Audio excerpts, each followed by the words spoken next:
নমস্কার বন্ধুরা, মালবিকার হেসেলে আপনাদের সকলকে স্বাগত। আজ আমি চিকেনের একটি অন্যরকম রেসিপি আপনাদেরকে বানিয়ে দেখাবো। আজ আমি রান্না করব চিকেনের মালাইকারি।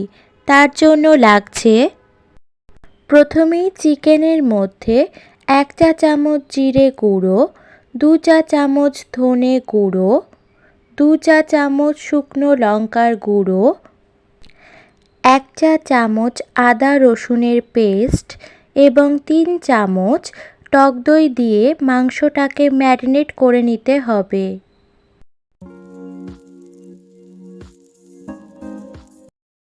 চিকেনটাকে ভালো করে ম্যারিনেট করে 1 ঘন্টা মতো রাখতে হবে।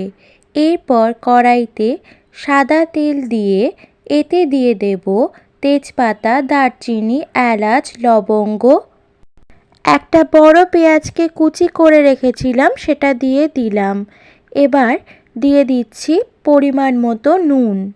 পেঁয়াজটাকে হালকা বাদামি করে ভেজে নিতে হবে।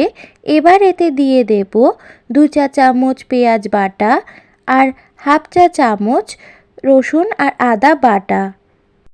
পেঁয়াজ, রসুন, আদা বাটাটাকে ভালো করে ভেজে নিতে হবে।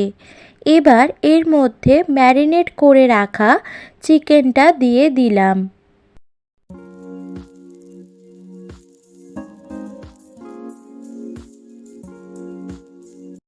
পাঁচ মিনিট মতো পরে এবার এর মধ্যে দিয়ে দেব অল্প, খুব সামান্য নারকেলের দুধ। আরও 2 মিনিট মাংসটাকে ভালো করে নাড়িয়ে এবার এতে দিয়ে দেব একসঙ্গে বেটে রাখা 25 গ্রাম কাজু বাদাম আর 1 চা চামচ চারমগজ বাটা।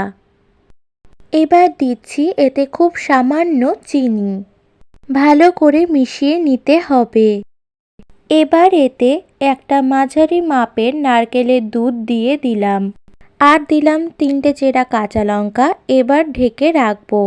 5 মিনিট পর ঢাকনা খুলে আর 2 মিনিট মতো মাংসের ঝোলটা শুকিয়ে নিতে হবে। এবার দিলাম এতে 1 চা চামচ গরম মশলার গুঁড়ো আর 1 চা চামচ ঘি। একটু মিশিয়ে নিয়ে এবার নামিয়ে নিতে হবে।